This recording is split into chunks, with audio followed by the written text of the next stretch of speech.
Hey guys, Darsh here. Nice to be back. Nice to see you all and your bright, smiley faces. Anyway, I got something really cool in the studio and I want to unbox it and give you my full first impressions. And that is none other than the iPhone SE second generation. So I guess without any further ado, let's get right into this video. Alright everyone, we have here the white iPhone SE second generation. Now, I guess we'll just start off with the unboxing experience. So of course, we have the signature Apple pull tab.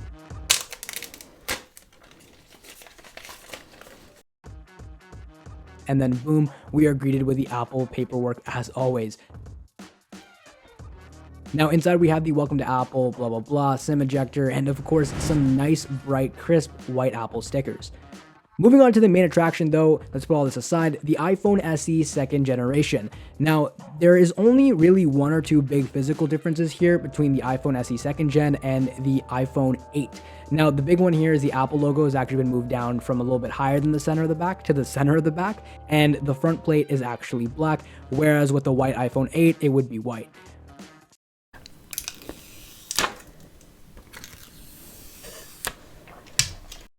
And wow, that is a really nice feeling phone. Now, of course, we have our standard non-fast charging power brick, and next up, we also have the earpods. Now, there is sadly no 3.5 millimeter dongle for your wired headphones, so you might have to pick one up yourself. They're like 10 bucks at the Apple store, which is kind of a drag. Lastly, we have the charging wire, and of course, it's just a standard USB-A to Lightning cable. So let's get into my first impressions.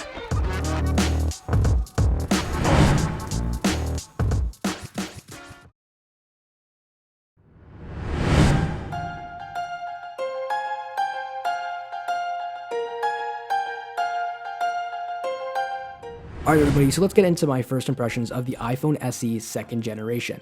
Now for those who are unaware, it is Apple's entry-level budget smartphone. Well, actually it's their only budget smartphone. So basically the design is just the iPhone 8 design, which has been carried over to this year, and now all the changes are essentially internal. So we have 3 gigs of RAM and A13 Bionic chipset, and this offers a ton of speed and graphics that you'd expect in the iPhone 11 Pro, but in this really tiny form factor, which is kind of nice. Now just holding the phone in my hand, you can feel how small and narrow it is. And it's crazy to think that if you actually owned an iPhone 6, 7, or 8, you probably had this form factor in your hand a couple of years back, and we used to think it was all we needed, but now with the iPhone XR, the iPhone 11, you see like a bigger phone is actually kind of dope, but I kind of missed the small one. Now, a huge thing I actually noticed almost immediately was the camera bump, because it's actually really small. So here's a comparison against my iPhone XR, which is my daily driver, and this bump is actually nothing if you think about it, like looking at them in comparison. Now the phone is zippy and quick to the punch, and honestly makes me really reminiscent of those times with smaller phones. Like, think about it, Touch ID is back. I would never think to see a new smartphone from Apple that had Touch ID. And honestly, it's really nice. I don't like Face ID that much now that I've been back on Touch ID for about 24 hours. Now, if the screen was bigger and the bezels were thinner, I would actually consider going back. So Apple, if you can do something like that, I love you forever, bro. So now let's just talk about the iPhone SE, and let me explain to you exactly what it is if you are unaware. So let's grab everything we know about it right now, and let's just think of it as an iPhone 8 with some different changes. Now, what's different? There's an A13 Bionic chipset for hella fast speed and overall a better LTE and Wi-Fi support. Now, even though the A13 Bionic chip is there, the camera remains the same, but because of the chip, we get portrait mode, which is dope because it can use that single camera to take portrait photos like in the iPhone XR. Now, it has the same camera, as I mentioned, and same screen, so it's the same Retina HD screen you're probably used to from the iPhone 8 and 7. And now this is really a new thing, but the Product Red Edition donates to the COVID relief fund, so it's definitely a good cause. So if you're thinking about picking this up, Product Red all the way.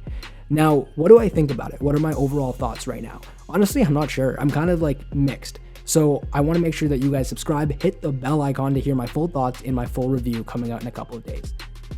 Alright everybody, that is the end of this video. I really do hope that you guys did enjoy it, and if you did, please make sure to like, comment, subscribe, leave me all the feedback in the world that you guys can. Also, if you haven't already checked out my podcast that I'm doing with NBT Jacklyn over at Nothing But Tech, definitely go check it out. All the links are down below for my new podcast. A new episode just dropped a couple days back. I hope you guys enjoy it. Thanks for watching. I'll see you guys soon.